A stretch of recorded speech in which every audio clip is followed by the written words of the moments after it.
Bonjour tout le monde. Alors aujourd'hui je vous fais cette vidéo car ça c'est pas le bloc moteur du 375 Sprint, 375 Sprint, ouais c'est ça, Sprint 375.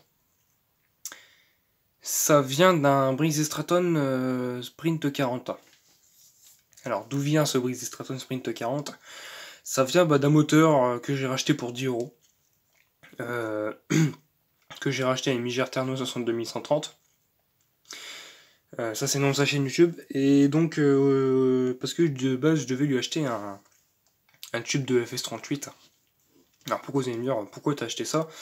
Ça pour une simple et bonne raison que j'ai voulu monter le moteur du HL95 sur un châssis et ça fonctionne. Alors ça fonctionne, mais il faut que je regarde encore 2-3 trucs car de temps en temps la tête ça arrive qu'elle coupe pas, enfin qu'elle tourne pas. Donc faut que je regarde, sinon ça tourne mais il faut que je regarde pourquoi. Donc voilà. Sinon ça fonctionne. Et donc, au passage, j'ai pris ce moteur-là pour les pièces. Je me suis dit, je vais essayer de le remettre en route. Sauf que dessus, les frics qu'il y avait à faire, c'était changer la poire d'amorçage, changer les membranes carbu, changer le joint de culasse, faire un entretien. Et qu'est-ce qu'il y avait d'autre? Changer la platine, enfin tout le système de régulation, sauf au niveau du volant moteur, on a une aiguille, une palette qui est comme ça, et avec l'inertie du volant moteur, ça appuie comme ça, et puis ça fait monter le moteur en régime. Il y avait que ça qui était bon sur la partie régulation. Donc ce moteur, je me suis dit c'est pas la peine, il va me revenir trop cher en pièces. Donc j'ai dit autant que... Ah oui, puis vélo voilé aussi. Regardez. Je sais pas si vous pouvez le voir. Attendez.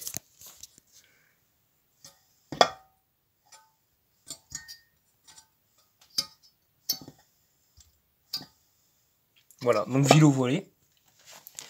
Vieille huile dégueulasse au fond du carter. Hein. Sinon il est en bon état. L'emballage du vilebrequin a l'air, je pense, en bon état. Ouais, ça c'est cylindre ça. Attendez, j'appuie sur l'autofocus. Ça c'est le cylindre. Donc le cylindre, à part quand même les rayures qu'il a, il est plutôt bon. Et il y avait du jeu dans le piston par contre. L'emballage par contre, mais il est nickel. Mais l'emballage, il a un point, mais waouh. Regardez-moi ça. Il est franchement nickel. Franchement, j'ai jamais vu un emballage aussi propre.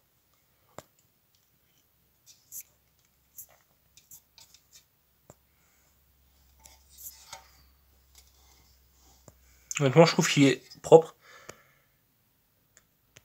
Donc voilà. Ça, c'est pour le cylindre. Ça, c'est pour les... Ça, alors ici, là, on avait la soupape d'admission. Et là, la soupape d'échappement.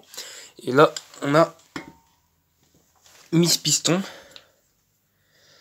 qu'il faudrait que je nettoie. D'ailleurs, le piston et la segmentation, je la garde pour mon Sprint 375. Malgré que les pistons, le piston est, à mon avis, pas le même que sur un Sprint 40. Parce que lui, il fait 4 chevaux et le Sprint 75 fait 3 chevaux 75. Donc à mon avis, il doit y avoir une différence au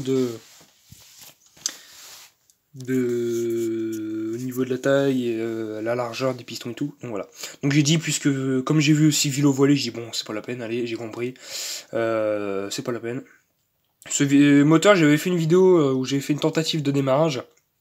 Malheureusement, quand je l'ai démarré, le lanceur il a pété. Donc j'ai oublié. Et j'ai dit, bon, c'est pas la peine, hein, écoutez, on va tout démonter de toute façon. Donc ce moteur, j'avais rajouté de l'huile, je me suis dit, je vais le démarrer, comme ça va nettoyer le bas moteur, mais c'est pas là où j'avais encore topé que le vilebrequin était voilé, c'est en le démontant, en ayant démonté le bas moteur que j'avais topé que le vilebrequin était voilé. Donc je me suis dit, ouais, en fait ça valait vraiment le coup, je démonte tout pour récupérer les pièces. Donc sur le moteur, j'ai récupéré le carbu. Qu'est-ce qu'il y a d'autre? Réservoir, allumage, soupape d'admission, parce que celle d'échappement, j'ai eu du mal à la sortir et à la re-rentrer pour faire un test. Donc, à mon avis, je pense qu'elle était un peu grippée. Donc au final, j'ai laissé tomber. La soupape d'échappement, je l'ai bazardée. Arbre à cam, l'arbre à cam, il est là. Il y a le barboteur et le... J'ai oublié son nom, ce truc-là, je sais plus comment ça s'appelle. Bon, c'est une roue dentée de calage, hein, c'est pour quelle est la distribution. Piston bielle, hein, cul de bielle, segmentation, bloc. Le bloc peut pouvoir servir, hein, si jamais, admettons que j'ai un truc, j'espère pas que ça va m'arriver, mais admettons que j'ai un cassé j'ai à faire une bielle par exemple sur le 375 sprint, je peux très bien désosser le 375 sprint, récupérer les pièces qu'il y a sur le 375 sprint, et monter ce piston et cette bielle dans ce moteur. J'espère pas que ça va m'arriver d'ailleurs. Qu'est-ce que j'ai récupéré d'autre? Ouais, le reniflard. Donc le clapet anti-retour d'huile. La jauge à huile, bon, c'est pas grand chose. Ouais, après il y a d'autres pièces. L'échappement, l'échappement est beaucoup plus propre que le mien, et puis bon, voilà. Voilà. Donc sur ce, j'espère que cette vidéo vous a plu. Si ça vous a plu, n'hésitez pas à liker, partager, commenter. Et moi je vous dis bye pour une prochaine vidéo. Salut tout le monde, c'est YouTube.